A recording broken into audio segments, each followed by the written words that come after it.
Je vous ai dit, ce matin, on parlera de jeu de la francophonie, le neuvième jeu de la francophonie qui devrait être organisé ici à Kinshasa au mois d'août prochain. Et comment se porte l'évolution des travaux, des constructions ou des préparations des infrastructures qui devraient abriter ces Jeux de la francophonie. Ce matin, M. Isidore Kwanda Ngembo est notre invité.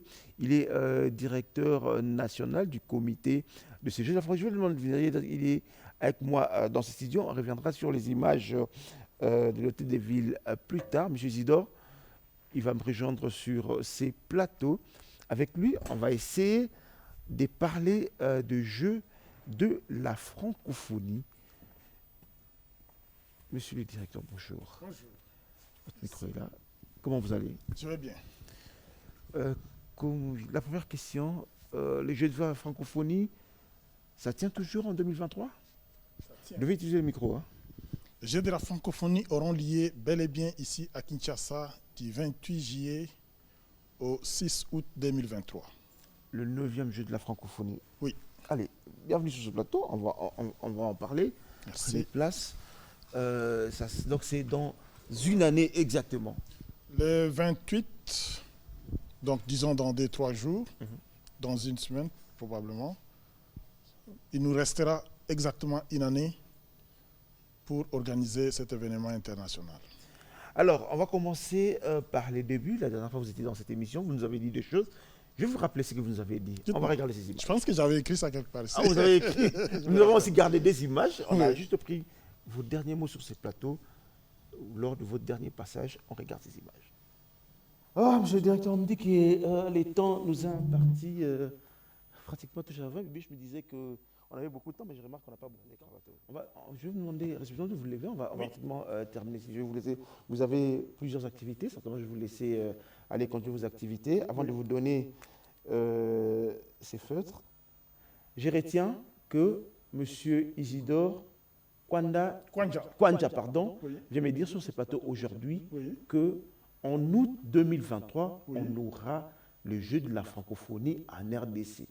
En août 2023, la RDC va organiser la 9e édition des Jeux de la francophonie à Kinshasa. Mais je veux dire, une question avant de terminer. Oui. Vous nous avez parlé des infrastructures, Oui. vous avez parlé de l'organisation, Oui. mais il y a quelque chose dont vous nous avez parlé. C'est quoi? Les athlètes.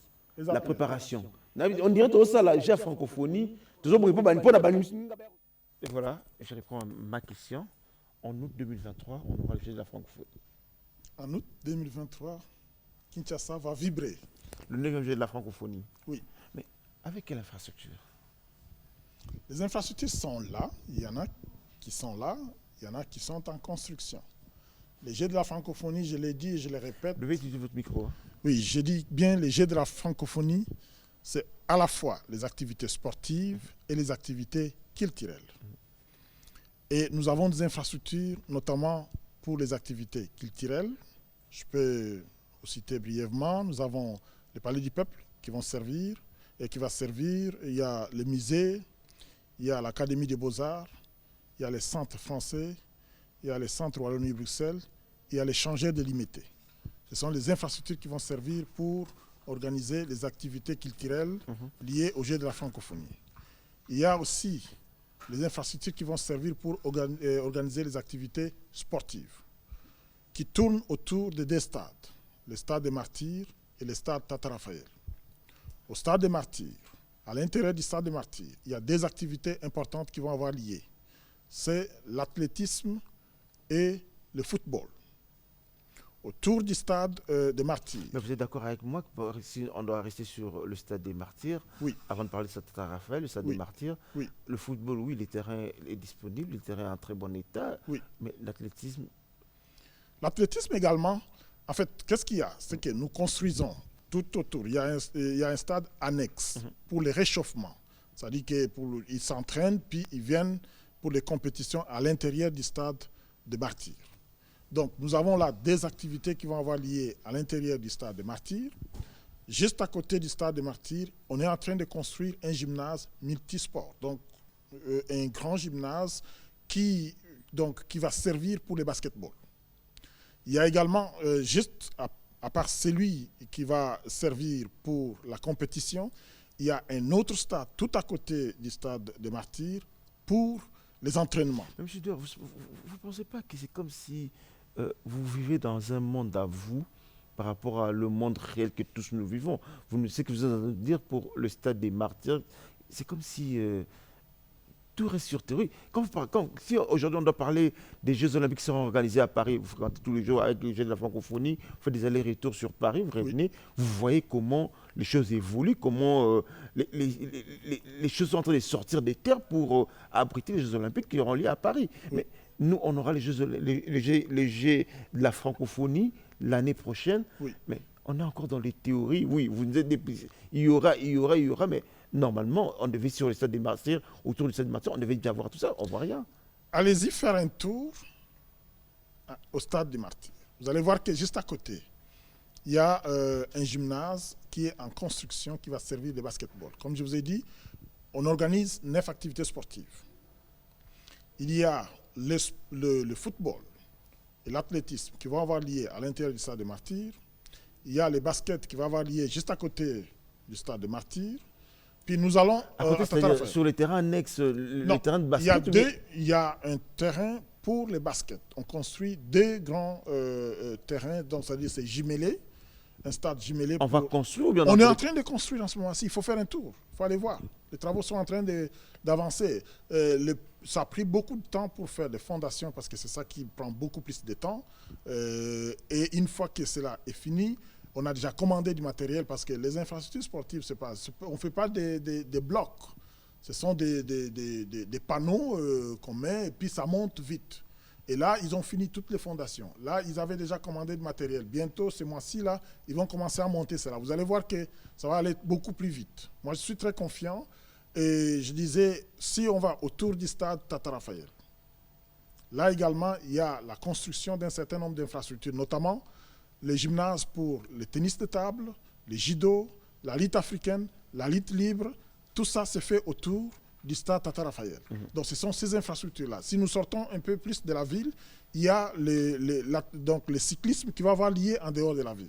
Donc ces infrastructures sont en train d'être construites. Alors justement, parlons des infrastructures qui sont en train d'être construites. Notre équipe hier a fait le tour justement des chantiers autour du stade Tata Raphaël. Justement. Malheureusement, parmi lesquels il n'y a que la société Sodimas qui a accepté de nous ouvrir les portes. Et on regarde cette interview qu'on a réalisée hier. On regarde. Monsieur Robert Nono, bonjour. Bonjour.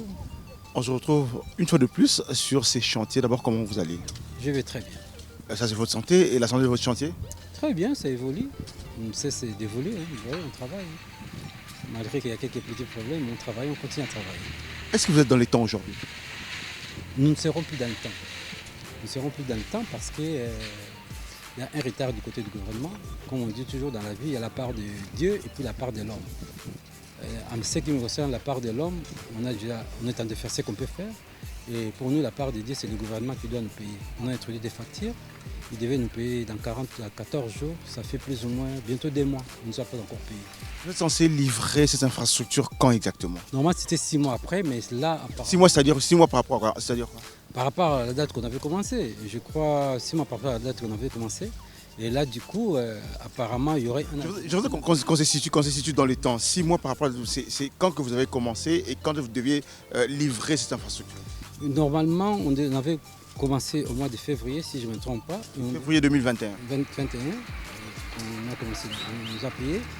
Et puis, on devait livrer au mois d'août, plus tard au mois de septembre. Septembre 2021. 21, oui. C'est ça. Mais au jour d'aujourd'hui... Aujourd'hui, on est au mois de juillet 2022. J'ai envie de dire, rien n'est fait. Hein. Non, rien n'est fait, c'est trop dur. Le gouvernement a fait quand même la part des choses. Il a essayé de payer une première tranche. Et puis, on a travaillé, nous sommes vraiment avancés. Et ils doivent payer notre deuxième tranche. Et rien n'est encore fait. Quand vous dites vous êtes avancé, tout le ballon lingala, pour tout le ballon lingala, aujourd'hui vous allez au gouvernement foutu nos premières tranches, vous allez avancer on a dans le terrain Zavid dans le lot. Non mais voir comme ça terrain Zavid, mais terrain Zavid, ma banga est côté, ma structure est côté. Commande, la structure métallique a été déjà commandée. topesa baimage fabriqué en Afrique du Sud. Donc toza vraiment ceux qui bafutaki biso toza ngata na temps quoi. Mais au jour d'aujourd'hui, apparemment il y aurait encore un avenant na ndenge ki bazo retard ya paiement. Je me rappelle, interview moi sur la Solobi, na contrat la bino zaï qui est bino préfinancé l'État congolais à refout bino après. Donc préfinancement, tout le monde a déjà commandé que vous préfinancez bino nyoso ya yo banano musala l'État au foot après nyonga l'été pour la rater. Oui, non. Au départ, tant d'abord que le contrat l'année passée, oui, c'était ainsi. On a dans préfinancement. Après, le contrat a fait sauter le contrat Salami Mabé. On a recommencé le contrat. Le bandit contrat, c'est quoi? L'État a foutu quand même une partie. Il a foutu 30 dans le Missala. Mais au jour d'aujourd'hui, tu as dépassé largement 30% dans le Missala. Tout ça, comment tout ça. Tu côté deuxième paiement, tu as côté paiement. Donc, tu as paiement pour foutre sur le côté Missala. Missala, malgré ça, parce que quand tu es chef d'entreprise, quand tu es entrepreneur, causer la carte, les affaires pour nous ça Missala. Donc, il faut que tu aies une banque. Prends ton côté Missala parce que tu as Missala. Alors, est-ce que les loyaux, mois d'août 2022, d'abord, vous avez rappelé exactement. Tout le temps, salle à judo, salle à judo, karaté, omnisport. En tout cas, c'est une très belle salle. Alors, est-ce qu'à l'allure où vont les choses, est-ce qu'au mois d'août 2023, j'ai à Francophonie, judo au Bundama? Je pense que au Bundama, mais ce qu'on a dans un cercle d'État, dans le retour. Donc, au Bundama, ça, c'est pas trop un problème. Mais en tout cas, soit ce soit moyen, tout se passera très bien, il n'y a pas de problème. Parce que pour autant, là, ce qui est métallique d'un biche, ils ont commandé, et validé par les BTC, validé par la CGT, donc on n'a plus de problème. Biso ka so moyen izali ndé secteur métallique zo ya déjà.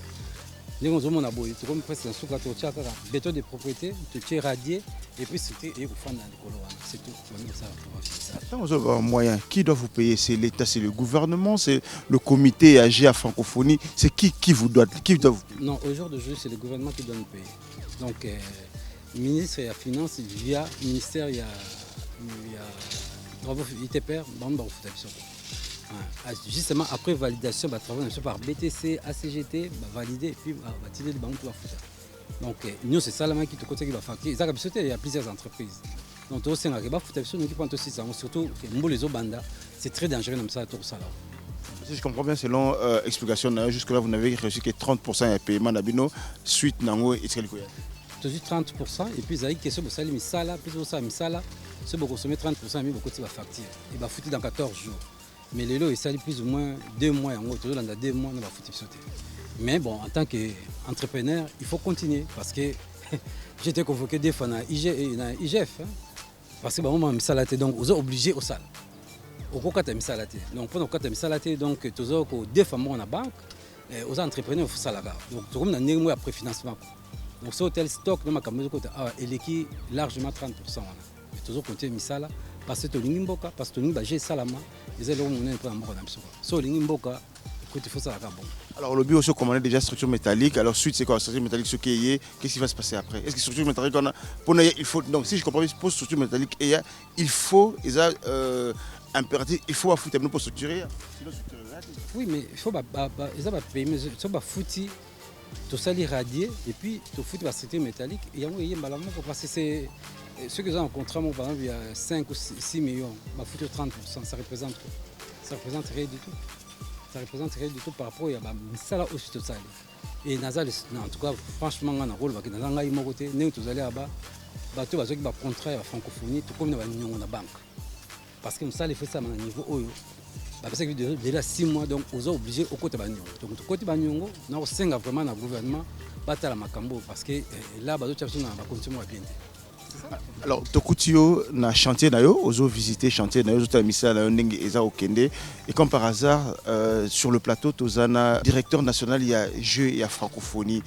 S'il faut passer un message, je crois que Azam Moutoumoro, Azan vraiment un souci et alors ma blog on a ici et à ça qui réunion moi bien ça qui ba ingénieur bien ça qui biso tout cela qui azobunda a commenté biso a remis dossier na ministère intérieur ministère ITPR justement pour na battre la nimba au futation qui azan un souci nango azoko landa misala na très très bien c'était monsieur courageux azobunda un souci nango na quand to pesa qui souci na biso c'est pour ça que ma doléance na biso nyonso amemango na mikonzi pour na ba protection nous pour continuer ça. Monsieur Zidore, quand vous suivez ça, votre première réaction, vous réagissez comment? Ma première réaction, c'est que dans tout ce qu'il a dit, il a dit des choses vraies. Ce qu'il faut dire, c'est que le gouvernement a payé 30%. Cela a permis à ce qu'il puisse reprendre le travail et qu'il commande des matériels qui ne sont pas produits ici sur place. Et bien, on a vu ces matériels sont déjà commandés. La plupart, il n'est pas les seuls. La plupart ont commandé des structures métalliques. Comme je vous ai dit, ce sont les infrastructures sportives. Donc, ce sont des structures métalliques qu'on utilise après avoir fait des fondations, des radiers et tout ça. La plupart ont fait ça. Il est vrai qu'il y a un problème au niveau des paiements. Et j'ai été saisi de cette problématique-là. Je suis allé voir le ministre des Finances qui m'a assuré qu'à leur niveau, ils n'avaient pas reçu les factures. J'ai convoqué une réunion avec tous les entrepreneurs. Ils m'ont fait savoir qu'ils avaient déposé des factures depuis le mois de mai. Je leur ai demandé de me faire la copie de toutes ces factures avec les accusés de réception. Mais parce que le processus est quand même un peu plus long. Donc, ils doivent déposer à l'Agence des grands travaux, qui envoie au ministère des ITPR, les ministères des ITPR qui transmettent aux finances pour paiement. Et lorsque moi j'ai été saisi de cette situation, c'est comme long là, cette pour fille, faire, hein? oui, justement, pour accélérer les choses, j'ai convoqué la réunion avec tous les entrepreneurs qui m'ont apporté leurs factures qui datent du mois de mai. Or, dans les contrats, il est stipulé qu'une fois qu'on dépose les factures, 14 jours après, ils doivent être payés pour ne pas perdre le temps. Et donc, j'ai transmis ces factures-là aux finances directement pour leur dire que les factures étaient déjà là et donc que l'on puisse préparer déjà les dossiers, attendre que les factures qui viennent normalement selon la procédure et que les entrepreneurs soient payés pour qu'ils ne prennent pas du retard parce qu'on est déjà en grand retard. Et ça, je le dis toujours, on doit se presser parce qu'on a accusé beaucoup de retard et là, on n'a plus droit à l'arrière si on veut vraiment organiser cet événement. Mais monsieur, le problème se situe à quel niveau? Parce que, assure M. Robert Nyondo, tel qu'il dit, c'est comme si on n'est pas pressé. Hein? C'est comme si le jeu de la francophonie, ce n'est pas une priorité. Les jeux de la francophonie sont une priorité pour le gouvernement. Ils sont une priorité pour le président de la République qui a dit à plusieurs reprises que ces jeux doivent avoir lieu ici dans notre pays. Vous devez savoir que derrière les jeux de la francophonie, il y a un enjeu diplomatique important. Est-ce que les gens se rendent, est-ce que les gens sont conscients de ça? Vous, en tant que directeur national, est-ce que les gens sont conscients de ça? Il y en a qui sont conscients, il y en a qui ne sont pas conscients. Ça, on doit dire les choses clairement. Mais ce qui est vrai, c'est que cet événement ici, si nous l'organisons, ça va nous ouvrir plusieurs portes. Si nous ne l'organisons pas, ça va nous fermer plusieurs portes. Si nous n'organisons pas cet événement, demain après-demain, quand nous allons prétendre pouvoir organiser un autre événement de cette envergure, que ce soit au niveau africain ou au niveau international, on va nous dire que nous ne sommes pas capables d'organiser de tels événements parce que nous n'avons pas pu organiser les Jeux de la francophonie. Si nous organisons cela, ça va nous donner des munitions, des outils, de l'expérience, de l'expertise pour prétendre organiser d'autres événements. C'est vraiment important. Ça, c'est un. Deux. C'est un événement qui réunit les athlètes de 5 continents. Ces athlètes-là qui viendront ici, ils viennent avec leurs caméras, ils viennent avec leurs supporters, ils viennent peut-être avec leurs parents. Ceux qui ne peuvent pas venir avec leurs parents, ils vont suivre qu'est-ce qui se passe ici en RDC. Ils vont en apprendre beaucoup sur ce pays, sur les opportunités d'affaires qu'il y a dans ce pays, sur toutes sortes d'opportunités, même touristiques qu'il y a dans ce pays. C'est une grande opportunité. Et il faut le dire, nous n'avons pas encore eu l'opportunité d'organiser un événement de cette envergure dans notre pays. On a organisé les combats de boxe, mais c'est des individus. Ça ne prend pas toute la logistique. Et là, nous avons une opportunité, et avec la volonté affichée du président de la République, de l'ensemble du gouvernement, pour que chacun apporte un peu du sien, qu'on mette du sérieux dans ce que nous faisons, et que tout le monde s'attelle à ce que cet événement est lié. Ça, c'est vraiment que ce soit les entrepreneurs, parce qu'eux aussi, ils ont une part de responsabilité. Oui, Il y en a pardon. qui prennent leur travail au sérieux, mais il y en a qui, on les paye au lieu d'acheter des instruments, donc des fournitures nécessaires, les instruments pour travailler, peut-être qu'ils investissent à autre chose. Ça aussi, on devrait regarder attentivement, parce que l'objectif, d'ailleurs, comme il l'a dit, ils ont signé les contrats, ils étaient censés rendre les infrastructures ce mois de juillet. Ils n'ont pas été payés. Si, certains qui n'ont pas été payés. Mais les entreprises aussi, qu'est-ce qui arrive? Quand vous signez un contrat, vous devez avoir la capacité financière de pouvoir préfinancer parce que de toutes les façons, l'État va finir par vous payer. Cet effort, nous faisons cela. Nous battons auprès du gouvernement Oui, pour mais avoir préfinancé, oui, on peut avoir cette volonté préfinancée, mais vous ne voulez pas préfinancer pour que votre argent soit englouti pour toujours. Il ne sera pas englouti pour toujours. Là, vous savez, l'État ne tombe pas en faillite et puis l'État finit toujours par payer. Et nous sommes en train de faire l'effort de payer. Et il y a des entreprises qui, en dépit du fait qu'ils n'ont pas touché encore la deuxième tranche, qui est en train de venir d'ailleurs, parce que j'ai eu des assurances du ministre des Finances qu'il va payer cela, mais ils sont en train de mettre leurs propres moyens parce qu'ils savent qu'ils ont des délais, ils doivent respecter ces délais-là. Je pense que toutes les entreprises devaient faire aussi cet effort-là. Ils ne doivent pas seulement attendre qu'ils soient payés pour pouvoir commander. Parce que quand vous commandez, ça vient de l'Afrique du Sud, ça vient de la Turquie, ça prend du temps pour arriver. S'ils ont des moyens, comme ils ont accepté ces contrats-là, ils doivent s'assumer. Comme nous aussi, nous devons nous assumer, comme le gouvernement doit s'assumer également, parce qu'il a pris des engagements, il doit honorer ses engagements pour que nous puissions avoir des infrastructures dans les délais et que nous organisons cet événement important pour notre pays. Alors, les Jeux de la francophonie, c'est au mois de juillet de l'année prochaine, 2023, Oui. mais les infrastructures doivent être livrées, la RDC doit livrer au comité de la francophonie les infrastructures plus tôt, ça veut dire que quelques mois plus tôt. Oui, il est prévu que les infrastructures soient disponibles 3 mois avant les Jeux. Donc, au plus tard, au mois de mai. Et moi, quand je vois l'évolution du travail qui s'est fait sur le terrain, si le gouvernement peut payer la deuxième tranche rapidement, ils vont se mettre au travail. Je pense qu'on serait très avancé. Arrivé au mois de décembre, ils pourront éventuellement être à 80-90% s'ils sont payés. Donc ça, c'est vraiment l'effort qui doit être fait également du côté du gouvernement, au niveau du ministère des Infrastructures, au niveau du ministère des Finances, pour libérer les fonds nécessaires parce que c'est inscrit dans les contrats. Que 14 jours après qu'ils aient fourni les factures, ils doivent être payés. Mais là, j'ai suivi dans ce qu'il dit aujourd'hui, ils seront obligés de signer un avenant parce qu'ils risquent de ne pas être dans le temps. Justement, c'est parce qu'ils étaient censés livrer les infrastructures ce mois-ci. Donc, s'ils ne peuvent pas, pour X ou Y raison, c'est tout à fait normal. Ça, c'est une procédure administrative de signer un avenant. Mais on est d'accord que la plus grande raison aujourd'hui reste le paiement, que l'État ne paye pas jusqu'à aujourd'hui. Et là, c'est un danger pour cette organisation. Oui, ça, c'est un sérieux problème. Mais il n'y a pas que le gouvernement qui n'a pas encore payé. Mais il y a aussi les entrepreneurs qui doivent prendre leur travail au sérieux. Il y a ces entrepreneurs qui travaillent sérieusement. Quand vous allez sur le terrain, vous voyez que les choses bougent. Mais il y en a d'autres,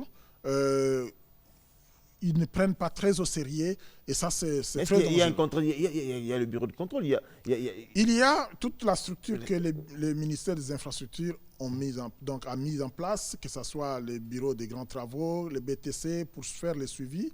Mais il est vrai que lorsque les gens ne sont pas payés, ils vont dire qu'ils n'ont pas avancé parce qu'ils ne sont pas payés, ça c'est clair. Alors, on va regarder justement la signature du contrat. Il y a eu la mission de contrôle qui est venue, les amis de la francophonie sont venus. On va regarder ces images de la signature du contrat et le contrôle de quelques chantiers que vous avez effectués avec ces délégations. Regarde. Merci.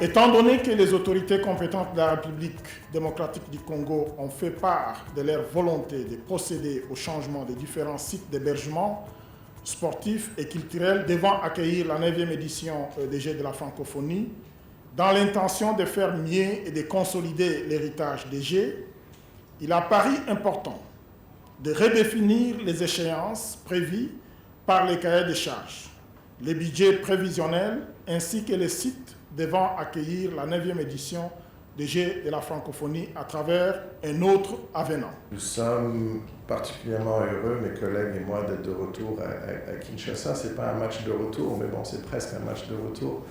Mais c'est surtout une victoire pour la République démocratique du Congo et pour toute la grande famille francophone de pouvoir signer cet avenant aujourd'hui pour concrétiser les dates de la 9e édition des Jeux l'année prochaine. Et à l'occasion de cette 9e édition des Jeux de la francophonie, Kinshasa sera la capitale des Jeux de la francophonie, bien évidemment, mais sera la capitale de la francophonie. Une capitale placée sous le signe de la jeunesse, de l'excellence sportive et artistique et de la célébration de la diversité. Et le fait que Kinshasa accueille les Jeux de la francophonie représente une chance de braquer les projecteurs du monde entier sur votre pays, sur la République démocratique du Congo. La République démocratique du Congo réitère une fois de plus sa ferme volonté, exprimée par son Excellence, Monsieur le Président de la République, chef de l'État, pour organiser cette grande activité de la famille francophone, en invitant les uns et les autres au travail pour la bonne tenue de 9e Jeux de la francophonie de Kinshasa.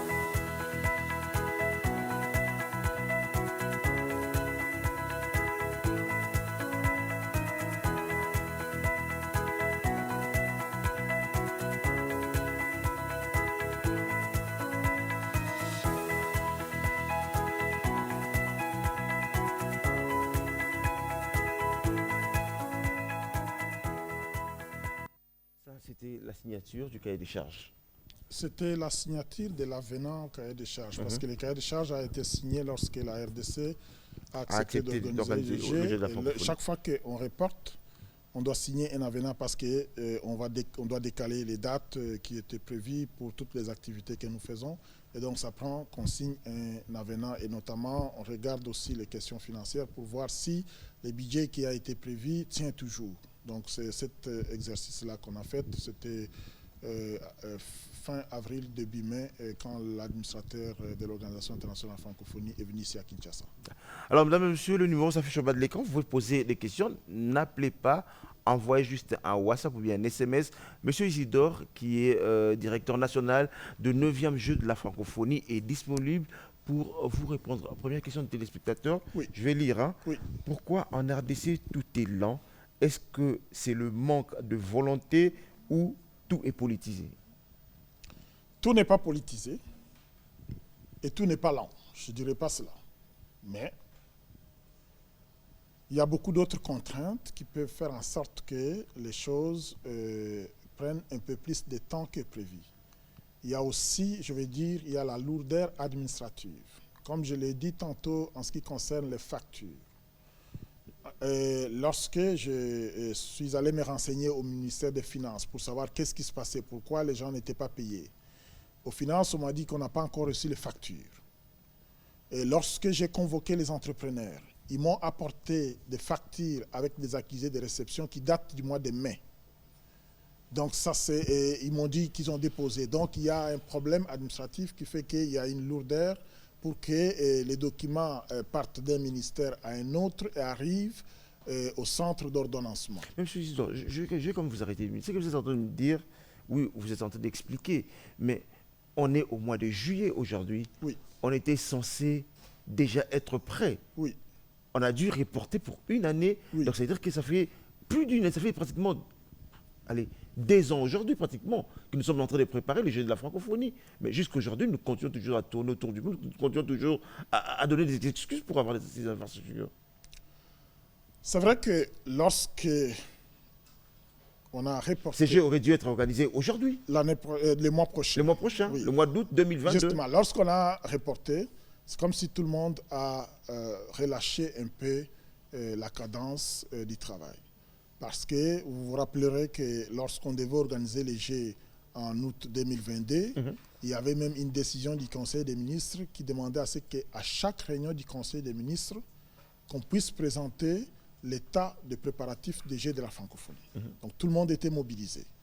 Lorsqu'on a dit qu'on reporte d'une année, on a relâché un tout petit peu, y compris les entrepreneurs. Ce qui, aujourd'hui, nous pose des petits problèmes parce que si nous ne faisons pas attention, nous risquons d'être toujours en retard. Mais ce que nous devons savoir, c'est qu'il n'y aura plus de report. Qu'est-ce que les gens comprennent ça? Il n'y aura plus de report. Pourquoi? Parce que, je me rappelle, à la dernière réunion qu'on a eue à Paris en juin, début juin, on a déjà décidé donc des dates pour les prochaines éditions. Donc la 10e édition va avoir lieu en 2027, la 11e en 2031. Donc, il n'y aura plus de report. Si nous ne faisons pas l'effort d'organiser cet événement l'année prochaine, ben les États vont juste constater que la RDC n'a pas été capable d'organiser. Et pour ça, nous devons prendre les choses au sérieux, à tous les niveaux, pour que nous puissions organiser sérieusement. Nous, en ce qui nous concerne, sur le plan organisationnel, nous sommes en train de travailler sérieusement au niveau des infrastructures, parce que nous n'avons pas la gestion des infrastructures. Nous, on fait le suivi. C'est le ministère des Infrastructures qui a la gestion des infrastructures. C'est lui qui a signé les contrats. C'est lui qui doit s'assurer que ces infrastructures soient disponibles, comme je l'ai dit, 3 mois avant les Jeux. Nous, ce que nous faisons, parce que nous sommes souciés dans le sens que si nous n'avons pas d'infrastructures... Moi, j'ai envie de rester avant le report. On aurait dû organiser les Jeux le mois prochain, le mois d'août 2022. Oui. Ce qui veut dire que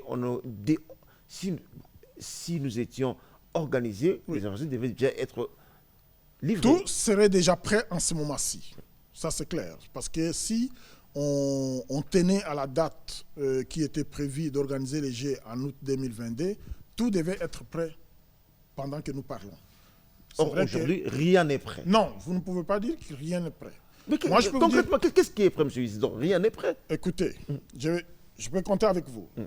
Comme je l'ai dit au tout début, pour tout ce qui touche les activités culturelles, tout est prêt. D'accord. Les infrastructures sont là. Activités sportives, pour tout ce qui rien touche, n'est prêt. Oui, activités sportives, rien n'est prêt. Non. Aujourd'hui, nous avons des plans A, des plans B, ainsi de suite. Il y a une infrastructure dont du gouvernement japonais, juste à côté du musée. Qui est sur Triomphal. Oui, qui est fin prêt. Non, c'est encore en chantier. Non, ils sont à 99%. Il reste juste ils finalisent juste quelques petits travaux. Monsieur Isidore, le Jeu aurait dû avoir lieu le mois prochain. Justement. C'est ce que je vous dis.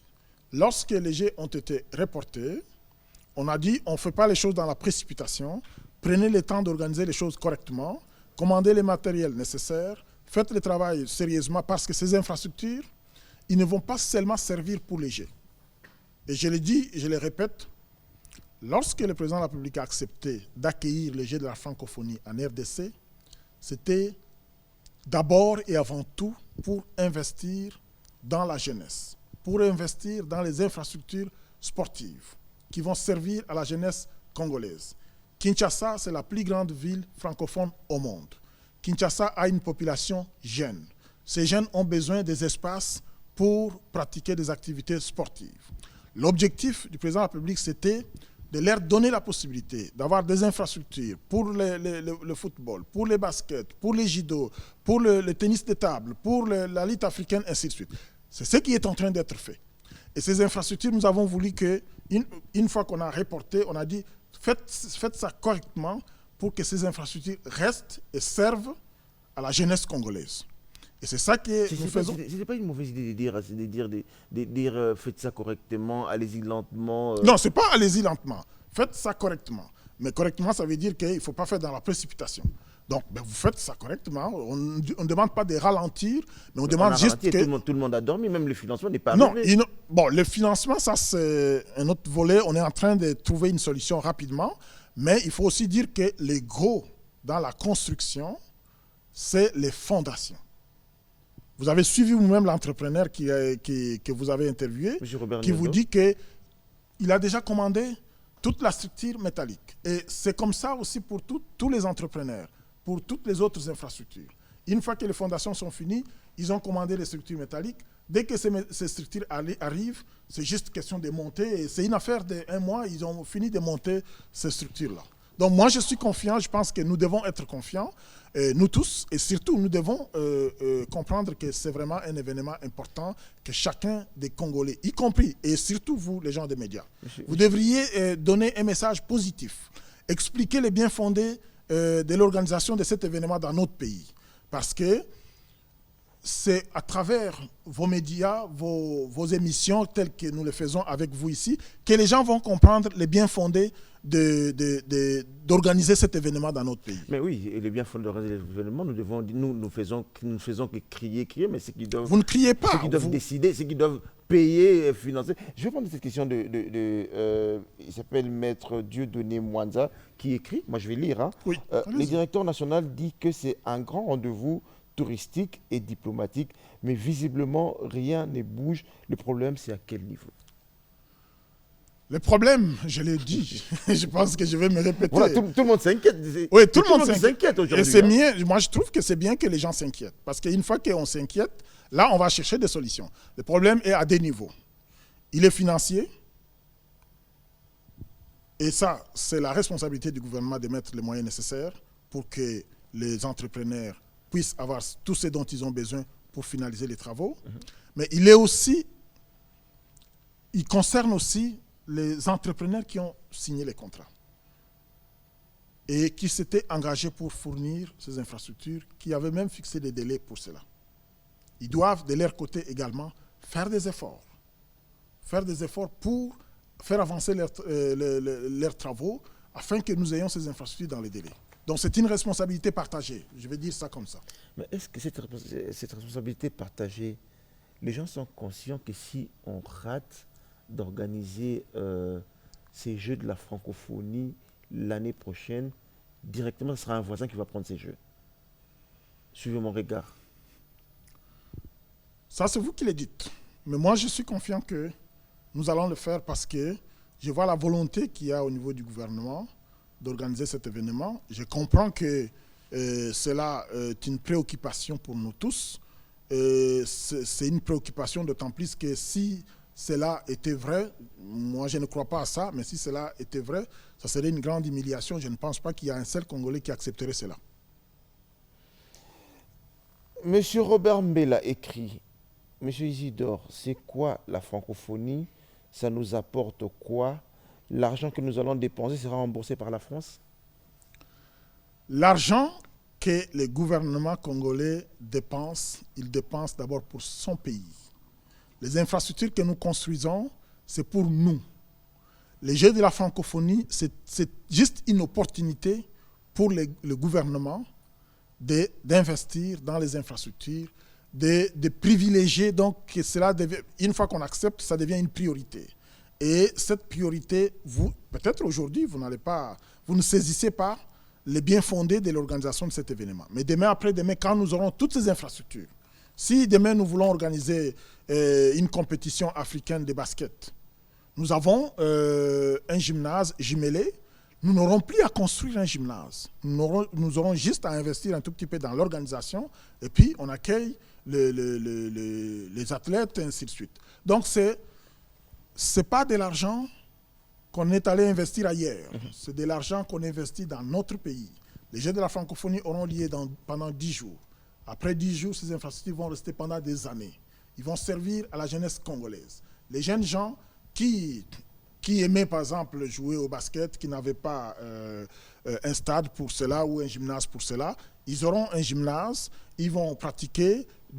5 ans, 10 ans, 20 ans après, ça serait peut-être des petits champions comme on en a. Et je vous informe que nous avons un grand basketteur, Didier Mbenga, qui a accepté d'être ambassadeur des Jeux de la francophonie et qui va venir ici à l'occasion lorsqu'on va organiser l'événement ici à Kinshasa. Donc, nous aurons là des grandes personnalités, des grands stars qui viendront, qui vont donner envie à nos jeunes de pratiquer cette activité sportive et ils auront une infrastructure à côté, juste à côté, où ils ont la possibilité de s'entraîner et demain de devenir des grands joueurs. Donc, c'est ça que nous allons tirer de l'organisation de cet événement. Ce n'est pas que c'est de l'argent jeté. Non, ce n'est pas de l'argent jeté. C'est vraiment un investissement qui est fait dans notre pays. Justement, s'il faut vous donner une autre précision, donc la francophonie, le comité de la francophonie, c'est le gouvernement congolais qui investit, qui construit tout à 100%, qui finance à 100% les choses.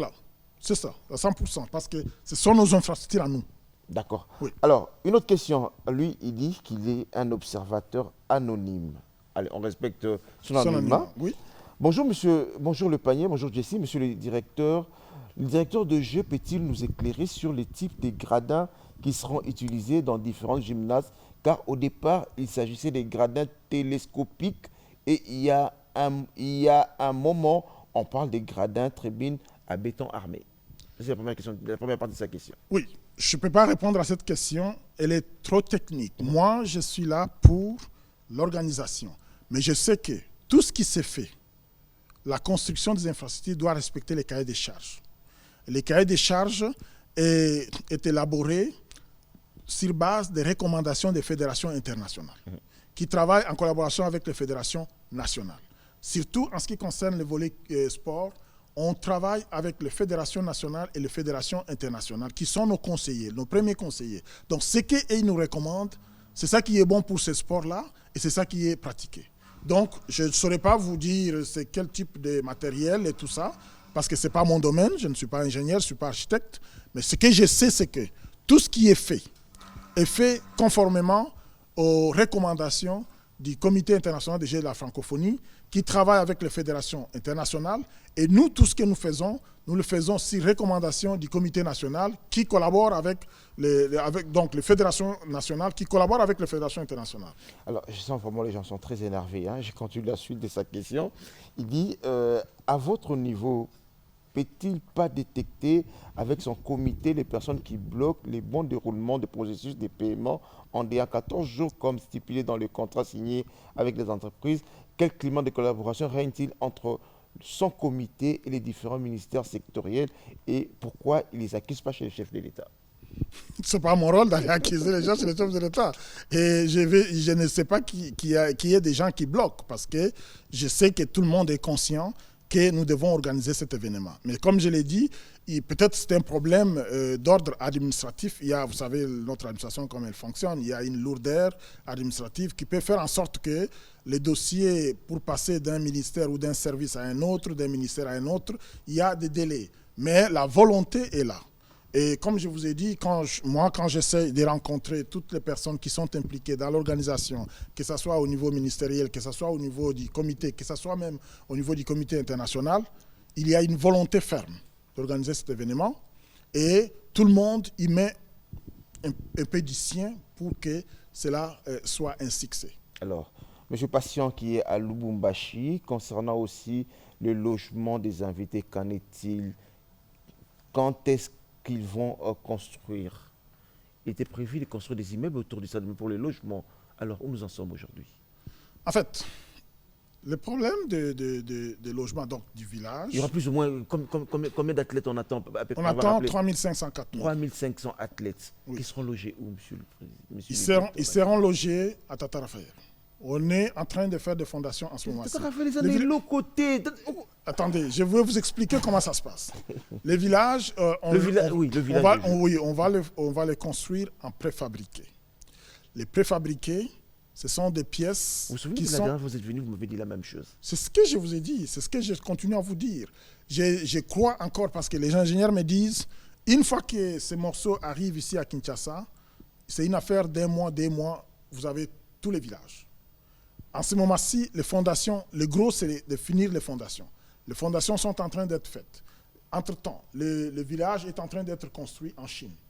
Et dès qu'il arrive ici, on va seulement monter, et c'est une affaire d'1 mois, 1 mois et demi, on a fini tout cela. Les préfabriqués? Oui. C'est en Chine qu'on va acheter? C'est en Chine qu'on produit. C'est en Chine qu'on produit ces préfabriqués? Oui. Monsieur, mais au fait, bon, mais la Chine, pour arriver jusqu'ici, c'est encore un autre problème, hein? Oui, mais c'est une affaire d'1 mois, maximum. Les morceaux vont arriver. Les gens qui sont en train de travailler là-dessus, ils sont confiants que le travail est fait à presque 70% en ce moment-ci. Donc, bientôt, s'ils arrivent à finir tout cela, ils vont faire un bateau qui arrive ici, puis on monte cela. Très bonne question. Je vais les lire in extenso. Pourquoi ne pas prendre les préfabriqués de 100 jours qui traînent en Tanzanie et les ramener pour le jeu de la francophonie? Je n'ai pas cette information, de un. De deux, la construction du village doit respecter les normes établies par les comités internationaux des Jeux de la francophonie. Je ne sais pas s'il y a des morceaux là-bas, est-ce qu'ils correspondent aux normes et principes du comité international, je n'en sais rien. Donc moi, ce que je sais, c'est que nous avons trouvé un entrepreneur qui est en train de fabriquer les villages en tenant compte des spécifications qui ont été données par les comités internationaux des Jeux de la francophonie, parce que, vous savez, on doit s'assurer sur les questions d'électricité, de l'eau, des fenêtres, des types de lits et tout ça. Donc, on ne peut pas loger, même ici, on ne peut pas loger n'importe comment. On doit respecter qu'est-ce qui est inscrit dans les cahiers des charges. J'ai des questions, j'ai une centaine de questions. On va essayer de Allez-y, moi je suis tout à fait prêt à répondre à toutes ces questions. Question à monsieur le directeur. Quelle assurance qu'il nous donne pour la tenue effective des Jeux de la francophonie dans sa 9e édition? Le village des athlètes des Tata Raphaël, rien n'est visible, mais toujours des promesses. Récemment, même l'OIF a dénoncé les surfacturations. Je ne sais pas de quelle surfacturation dont vous parlez. Je sais qu'il y a eu... On a dénoncé par le passé l'équipe précédente. Mais avant vous, hein? Avant nous. Depuis que nous sommes là, je n'ai pas encore entendu cette affaire-là. Mais les assurances que moi je peux donner, vous ne pouvez rien voir en ce moment-ci parce que quand vous allez sur le terrain, vous ne voyez rien. Mais moi, je suis l'évolution de ce qui se fait. Je sais qu'ils sont rendus à 70%. Je sais qu'il y a une mission qui est allée en Chine justement pour voir tout cela. Je sais que le paiement est en train de se faire. Donc, je peux m'assurer que tout cela va se faire dans les délais. Mais vous attendez seulement de voir qu'est-ce qui sera fait. Parce que vous n'êtes pas au courant de tous les processus. Monsieur Isidore, je vais vous poser une question en lingala. Vous parlez bien lingala aussi, hein? Si, mais pas très très bien, mais je me débrouille. Avant de continuer dans la français. Vous avez que vous s'exposer par les Congolais, vous avez pendre yo pamba, or qu'ils en ont faute d'ailleurs. Ezali kambo ya mutu moko te. Ezali kambo na biso nyonso. Yo la biso to yebi yo ndo lati yango. Na lati yango lokwa yo pe okoki kolata yango parce que oza congolais lokwa ngai. Alors tout ce que moi je peux dire c'est que il faut tous avoir confiance na gouvernement na biso, mais en même temps to sensibiliser ye asala moi lombango pona kopesa. Toza concerne tozomona lokote loko tozomona marteau te tozomona mirezo matate tozomona esika bato bakolala te tozomona 3500 bana bato bakouta mokimba bakouta France bakouta Canada bathlète nyonso bakoya awa place bakolala ouais tozomona village à francophone. Est-ce qu'on peut me retrouver le maquette et jour à inaugurer tant le président qui est là coach premier pierre na stade Tata Raphaël? Tout le monde qui va checker immeuble il fallait tout le monde est loco kaka yo moko nde ozana assurance que non on dirait na kati na ozomona que ce tonga biso tout le monde est loco te na zana assurance pour na ebi que te commander matériel et koya à telle date nan bo futité wana ezali c'est une procédure ekosalema ezali donc l'argent c'est pas un problème qui va nous empêcher à organiser cet événement. En tout cas, les assurances, je les ai eues du ministre des Finances. Il a dit l'argent, ce n'est pas un problème. Mais l'argent n'est pas... Mais l'argent n'est pas un problème. Non, ça dit que, vous savez que c'est l'administration, il faut suivre la procédure. Je pense que c'est ça. Maintenant, il faut juste que nous puissions, comme nous le faisons, bousculer pour qu'on puisse presser les choses, que Touba Foutama attend, commander matériel, Coca-Cola, Samisala. Je pense que c'est ça qu'on peut faire. Mais ce qui est vrai, c'est que la volonté est là, c'est vrai. Mais la volonté seule ne suffit pas. Ça c'est clair, je suis conscient que la volonté seule ne suffit pas. Nous devons tous prendre conscience, à tous les niveaux. Prendre conscience à tous les niveaux que cet événement est important pour notre pays. Du moment que nous avons accepté d'organiser ça, nous devons vraiment mettre le bouchée double pour que nous puissions réussir cet événement. Parce que sinon, ça sera une grande humiliation pour notre pays. Je me rappelle, j'ai assisté, c'était l'avant-dernier CHAN où les Léopards a remporté ces CHAN. C'était, je les cite, hein, c'était à Kigali, au Rwanda. J'ai vu des gens pleurer, des gens dire on peut tout perdre sauf le match RDC, le CHAN au Rwanda. Je me souviens, lors du match RDC-Rwanda, le Congolais disait on peut tout perdre sauf le match RDC-Rwanda. Aujourd'hui, on a des problèmes avec ces pays. Les gens ne se rendent pas compte. Si on n'est pas prêt au mois d'août de l'année prochaine, M. le directeur ne veut pas les dire, mais moi je m'assume, je l'ai dit, si on n'est pas prêt au mois d'août de l'année prochaine, bangonde bakozwa yango. Monsieur le directeur, question de téléspectateur. Oui.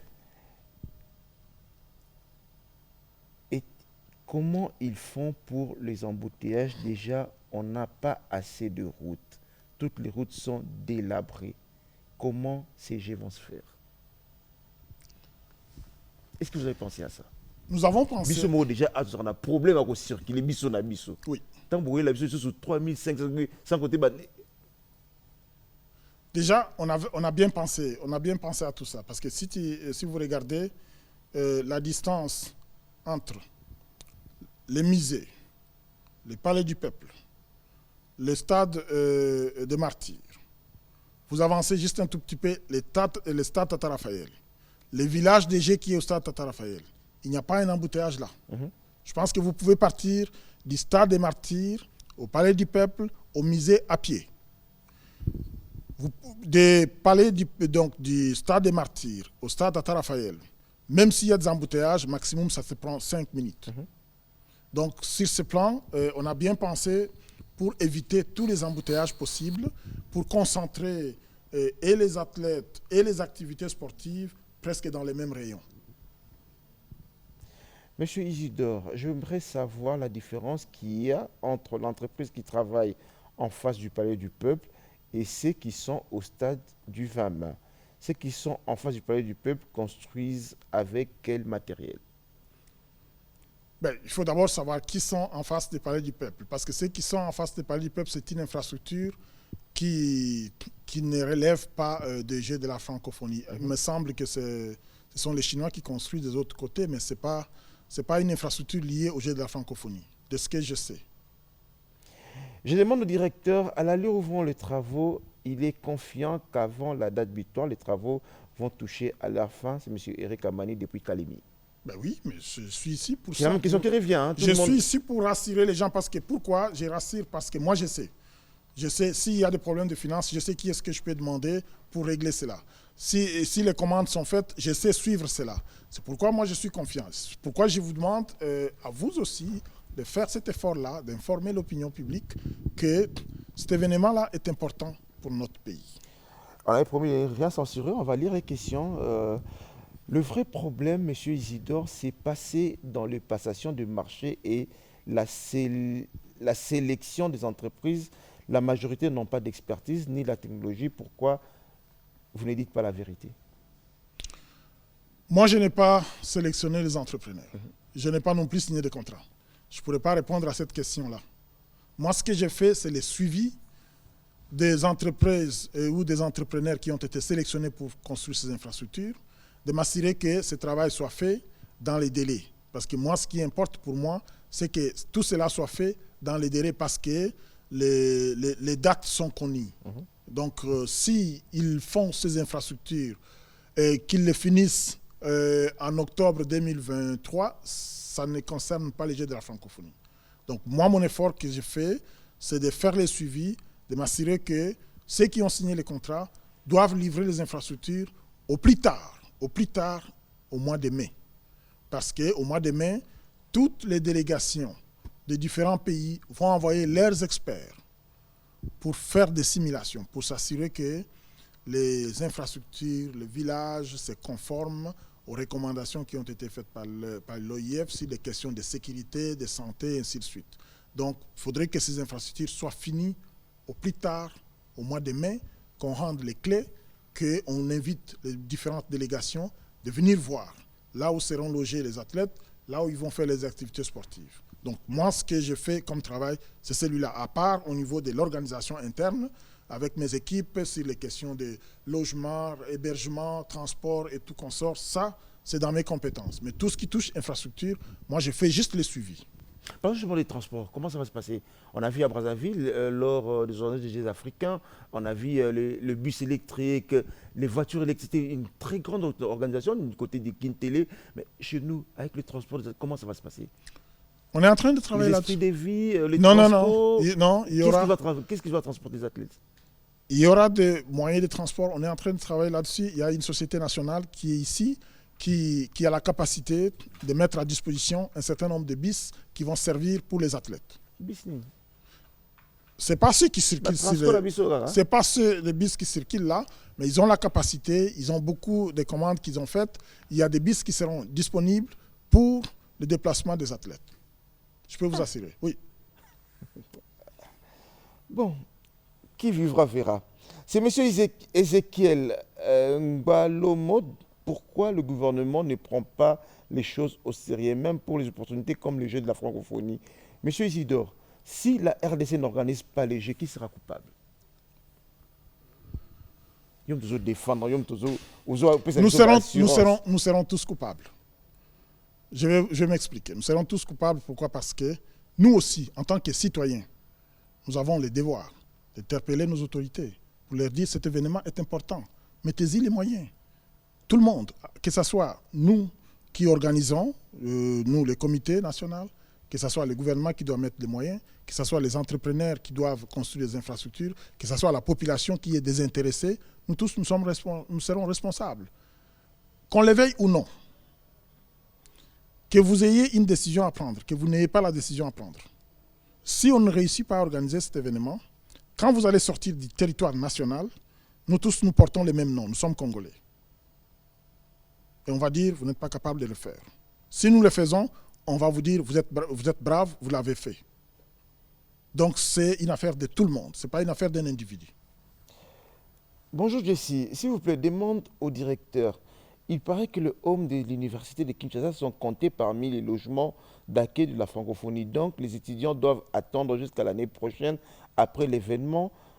Joseph, pour les transports, par prudence, va prévoir un hélicoptère, s'il vous plaît, pour Totika la nationalité. Il n'y a pas un seul pays au monde qui a prévu les hélicoptères comme moyen de transport quotidien. Non, on va rouler sur nos routes, puis on va prendre des dispositions. Vous le savez, vous avez beaucoup voyagé. Et quand il y a des événements comme ça, il y a des voies qui sont prioritaires pour les délégations officielles. On peut organiser ça, c'est juste question d'organisation.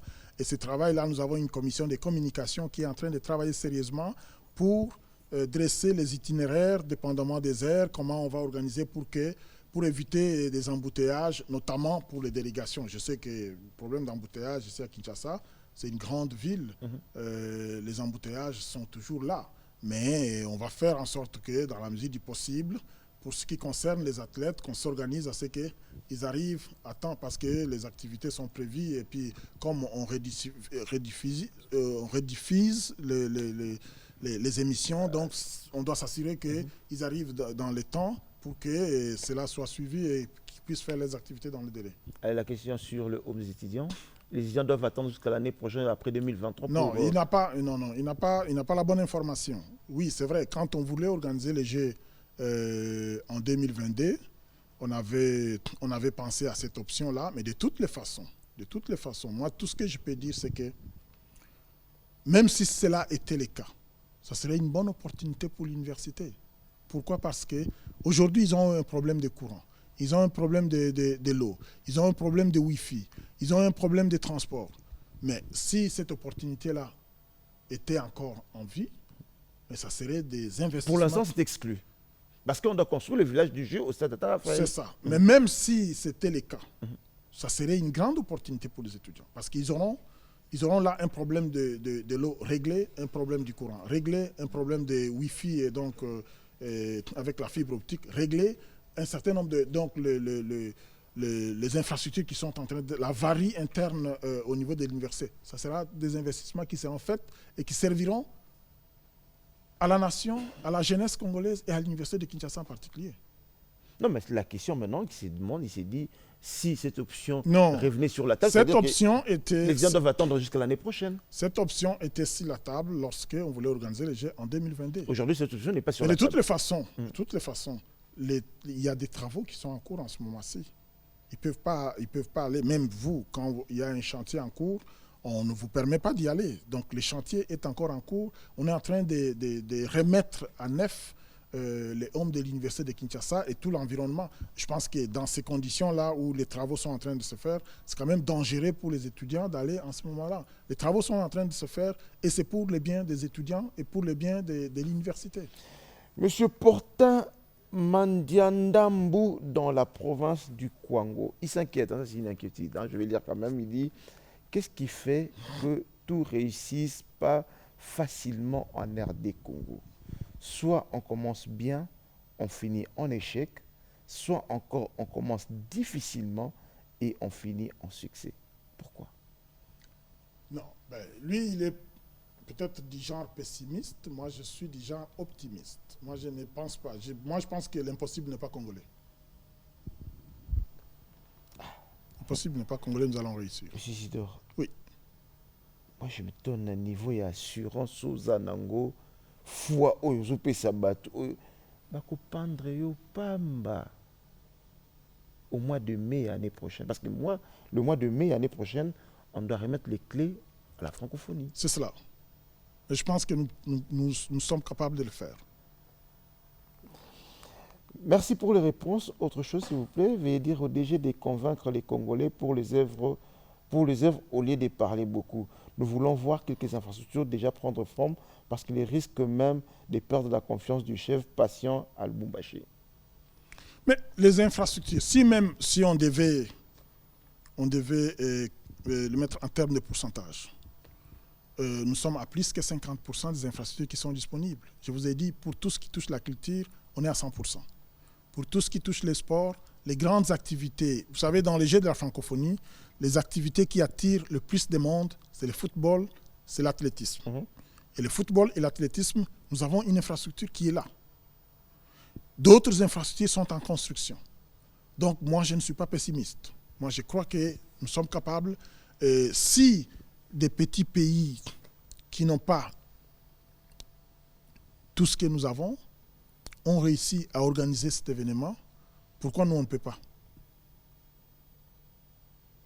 Ça, c'est la grande question. Ben oui, c'est pourquoi nous devons nous mobiliser pour le faire. Voilà. Bonjour Jessie, c'est M. Charles. Pendant que le directeur parle d'infrastructures durables, il nous parle encore des maisons préfabriquées qui serviront à quoi après les Jeux? Il faut faire la part des choses. Il y a les infrastructures sportives, il y a les villages qui vont servir momentanément pour accueillir les athlètes. C'est des choses différentes.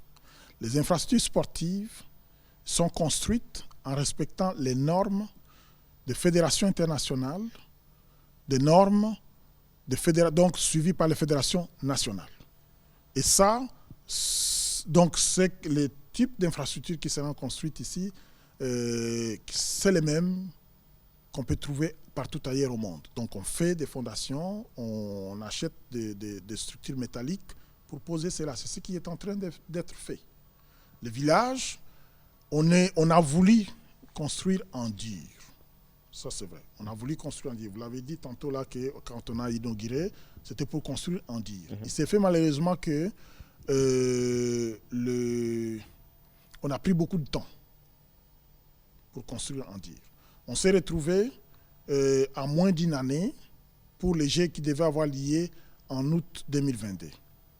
Et le gouvernement a levé l'option pour dire, pour réussir cet événement, il faut faire les préfabriqués parce que ça va aller vite. C'est comme ça qu'on a signé le contrat avec un entrepreneur pour faire les préfabriqués. Donc, moi, je pense qu'il faut vraiment faire la part des choses entre les infrastructures sportives comme les stades, comme vous avez le stade Tata Raphaël, le stade de Martyrs, ce sont des infrastructures sportives, puis d'autres qui seront en construction pour le basket, pour les judo, pour le tennis de table, la lutte africaine et consorts. On va marquer une pause, on va prendre justement le spot de jeux de la francophonie parce que vous êtes nombreux également à me demander le date de ces jeux de la francophonie. On regarde ces spots et on se retrouve juste après. Les 9e Jeux de la francophonie s'y tiendront du 28 juillet au 6 août 2023 à Kinshasa, capitale de la République démocratique du Congo, le plus grand pays francophone. Kinshasa, capitale des Jeux de la francophonie, vous souhaite d'ores et déjà la bienvenue. Plusieurs compétitions sportives et des concours culturels en épreuves individuelles ou par équipe qui ont pour entre autres objectifs de contribuer à la promotion de la paix et du développement à travers les rencontres et les échanges entre jeunes francophones.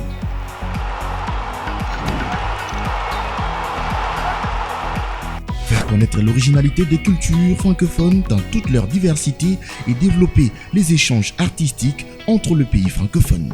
Une occasion pour la RDC de dévoiler au monde ses richesses inédites et sa grandeur au cœur de l'Afrique.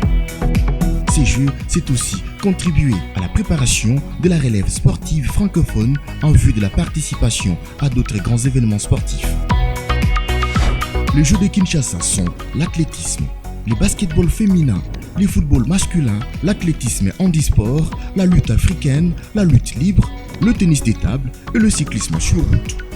En matière des concours culturels ouverts aux 18 à 35 ans, nous aurons l'art de la rue avec les hip-hop, marionnettes géantes, jonglerie avec ballon et l'art visuel, la peinture, la sculpture et la photographie. Nous aurons aussi la chanson, les contes et conteurs, danse des créations, la littérature nouvelle et la création numérique. Et pour la première fois au Jeu de la francophonie, l'introduction du Zango qui sera en lice comme discipline en démonstration. Une opportunité de valoriser cette discipline propre à la culture congolaise. Que vivent les 9e Jeux de la francophonie à Kinshasa du 28 juillet au 6 août 2023. Eko Zalamakin, Eko Salema. Monsieur Isidore, on a vu ces spots, c'est bien beau des infrastructures, mais nous Congolais, les athlètes, ceux qui vont participer, on ne va pas organiser les Jeux ici au Congo pour ne pas gagner des médailles. Est-ce qu'on pense à ça aussi? Oui, on pense à ça aussi. J'ai eu des échanges avec le ministre des Sports, puis avec Madame la ministre de la Culture, mais il faut juste que je puisse clarifier ici, c'est que c'est des organisations séparées. Nous avons le mandat d'organiser les Jeux. Okay. Nous n'avons pas le mandat de préparer les athlètes congolais. Les athlètes sont, pour les activités sportives, sont sélectionnés, entraînés et habillés par le ministère des Sports. Okay. Les jeunes artistes et autres, ils sont sélectionnés, préparés par le ministère de la Culture. Nous, on est là pour organiser. Et l'organisation, c'est de nous assurer que les jeunes gens qui arriveront, ils seront bien transportés, ils seront bien logés, ils seront bien nourris, ils seront dans des conditions sécuritaires, sur le plan de la santé, sur le plan de la sécurité physique, et tout ça. Donc, c'est ça notre responsabilité, de nous assurer que tout se passe normalement. Mais tout ce qui est de la préparation des athlètes, ça, ce n'est pas dans notre mandat. Okay. Admettons que ce n'est pas nous qui avons organisé cet événement. Nous aurions quand même préparé nos athlètes. Nous aurions sélectionné nos athlètes, nos artistes pour aller dans les pays qui organisaient, comme on l'a fait dans les éditions précédentes. Donc c'est vraiment des organisations séparées. Et comme toujours, bon, c'est vrai que ça c'est pas vous. Je ne sais pas si on attend la veille de jeu pour commencer à sélectionner et à préparer des athlètes et des artistes, mais bon. Monsieur Maurice qui nous écrit depuis Bujumbura, il dit ceci. Monsieur le directeur de jeu, la préparation des Jeux de la francophonie, pourquoi c'est seulement dans notre pays qu'on trouve ces manques de volonté dans l'organisation de ce jeu? Nous, ici, à Bujumbura, nos voisins se moquent déjà de nous et on a honte. Il n'y a pas de raison d'avoir honte. Nous sommes en train de travailler, qu'ils attendent jusqu'en juillet 2023, il va voir de quoi les Congolais sont capables. Moi, je suis confiant. J'aime bien votre assurance. Hein? Ah. Bonjour Jessie, j'ai une question pour le directeur. Il peut pas voir le président de la République pour une solution? Pourquoi il ne peut pas voir le président de la République pour une solution rapide? Même pour voir le président, ça bloque toujours ou comment? Maréchal Depuis Tchangou. Mais si je vais voir le président de la République, je ne vais pas crier ici. Nous sommes sous l'autorité du président de la République, sous la supervision du Premier ministre.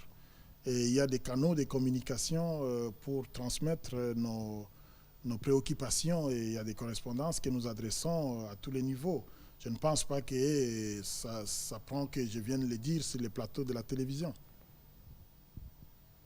La même question revient encore à Franck. Depuis Londres, Franck Djungandeke, depuis Londres, écrit s'allier à vous deux sur le plateau en organisant ces Jeux de la francophonie à Kinshasa.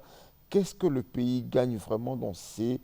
et combien de pays vont participer? Franck Djungandeke depuis Londres. Le pays gagne beaucoup. D'abord en visibilité. Aujourd'hui, je ne sais pas combien de gens au Canada, je ne sais pas moi en Amérique latine, qui suivent la télévision nationale. Mais lorsque leurs jeunes seront ici, ils feront cet effort de suivre et de savoir qu'est-ce qui se passe dans ce pays.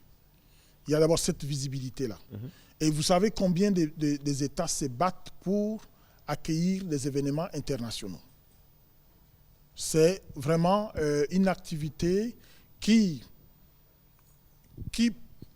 met le pays de l'avant sur la scène internationale. On parle de lui, on apprend des choses que peut-être on n'aurait pas eu l'opportunité de l'apprendre. Les gens pensent peut-être qu'au Congo, à part le fait qu'il y a des minéraux, il n'y a rien d'autre, alors qu'il y a beaucoup d'opportunités ici. Et ça, c'est une occasion de présenter notre pays, de présenter la meilleure face de ce pays. C'est pourquoi nous devons organiser les choses sérieusement. Mais aussi, je l'ai dit tantôt concernant les infrastructures, c'est ce que nous allons gagner de ce Jeux. Parce que je peux vous assurer que si on n'avait pas organisé, on n'avait pas accepté d'organiser les Jeux de la francophonie ici en RDC, toutes ces infrastructures où on a des difficultés pour les construire ne seraient même pas en train d'être construites. Maintenant, avec la volonté du gouvernement d'organiser cet événement, ça devient une priorité. On fait par tous les moyens de trouver les moyens nécessaires pour payer ces entrepreneurs, pour qu'ils construisent ces infrastructures. C'est ce que nous allons bénéficier. Nous allons aussi bénéficier quoi? Les gens qui viendront, c'est aussi, quand on organise ce genre d'événements, il y a toujours des retombées économiques. Peut-être que les gens ne les voient pas. Nous avons pris la responsabilité, dans le cadre de l'organisation du Jeux de la francophonie, on va loger les athlètes. Mais les athlètes seront accompagnés des officiels, seront accompagnés des délégations. Toutes ces personnes-là, et même, ils vont payer leurs chambres dans les hôtels. Et même, ils vont payer leur restauration. Ce sont des retombées économiques importantes. Quand ils arrivent à l'aéroport, ils vont payer les GoPass. C'est de l'argent qui rentre au pays. Quand ils viendront dans ce pays, ils vont s'acheter des petits cadeaux et tout ça. Ce sont des retombées économiques. Et tout ça, les gens peut-être ne voient pas ça. Ils voient juste que voilà, on dépense autant d'argent. Mais on dépense, mais on va tirer beaucoup d'argent. Pas maintenant, mais dans les temps.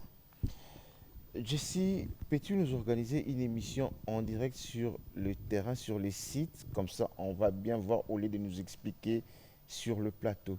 Bon, je crois qu'on aura l'occasion d'aller sur le terrain, d'organiser une émission en direct.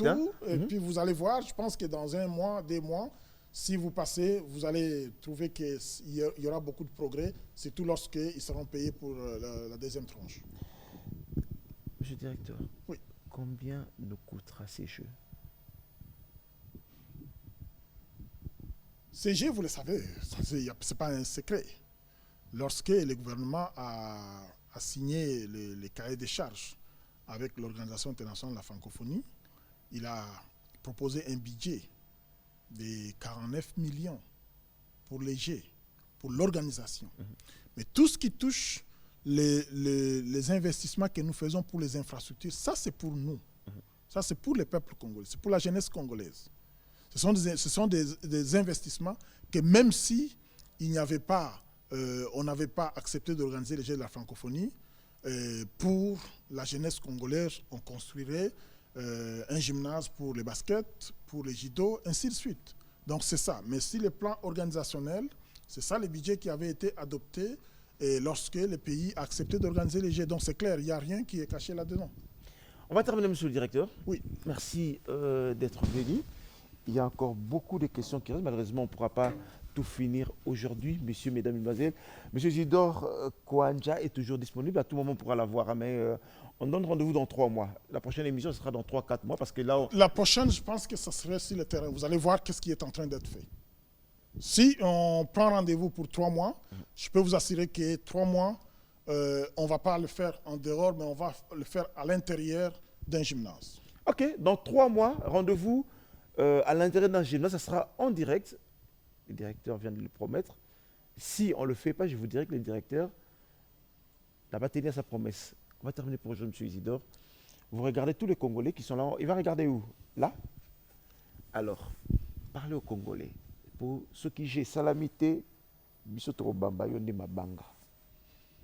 C'est une façon de le dire. Hein? Allez. Tout ce que je peux dire à mes compatriotes congolais, c'est que nous avons une opportunité importante d'organiser un événement complexe. Les Jeux de la francophonie, c'est 11 activités culturelles, c'est 9 activités sportives. Si nous réussissons à organiser cet événement, nous allons acquérir beaucoup d'expérience, d'expertise dans l'organisation des événements internationaux. Et cela va nous apporter beaucoup d'expérience et des ailes pour prétendre organiser d'autres événements, que ce soit au niveau africain ou au niveau international. Nous avons tout ce qu'il faut. Notre pays est connu comme étant un pays où il y a plusieurs artistes, que ce soit du côté de la musique, de l'architecture et autres. Sur les plans sportifs également, nous avons des grands basketteurs, des grands joueurs de football, des judokas, des karatés, ainsi de suite. Nous avons une opportunité de montrer tout cela à toute l'humanité. Les Jeux de la francophonie, vous le savez, l'Organisation internationale de la francophonie, c'est 88 États ici de 5 continents qui vont suivre, qui vont envoyer leurs médias, leurs vedettes, leurs athlètes ici à Kinshasa pendant 2 semaines. Tout ce que nous allons faire, c'est d'avoir donc l'attitude d'accueil, que ces athlètes qui viendront ici, les visiteurs qui viendront ici, les officiels qui seront ici, rentrent avec une bonne image. S'ils rentrent avec une bonne image, nous aurons fait un investissement important qui va nous rapporter dans le temps. Et aussi, ce que je peux dire à tous les Congolais, c'est que nous devons tous nous engager, chacun en ce qui les concerne, d'apporter sa petite pierre pour que cet événement soit un succès. Et je demande particulièrement à vous, les gens de médias, de nous accompagner dans ce processus pour informer correctement l'opinion publique. Et que nous puissions travailler ensemble, c'est pour l'honneur de notre pays. Parce que vous l'avez dit tantôt, je n'ai pas voulu utiliser vos mots, mais ça serait une grande humiliation si nous ne réussissons pas à organiser cet événement. Ça sera encore beaucoup plus si ce sont d'autres qui peuvent le faire, alors que nous, on a la capacité, on a les moyens, mais on n'arrive pas à le faire. C'est pourquoi, moi, je demande à tout le monde, que ce soit au niveau du gouvernement, que ce soit au niveau du comité national, que ce soit au niveau des médias, que ce soit au niveau de la population, de la grande majorité de la population, que nous puissions travailler pour assurer le succès de cet événement qui sera un honneur pour notre pays. Voilà le message que je peux lancer à mes compatriotes. Monsieur Isidore, merci. C'est moi qui vous On remercie. se retrouve dans 3 mois. Ça sera sur le terrain, en direct, pour voir les infrastructures. Merci beaucoup. C'est cela. Merci beaucoup. Je réponds à mon micro. Merci, monsieur Isidore. On va terminer cette émission. Allez-y, monsieur.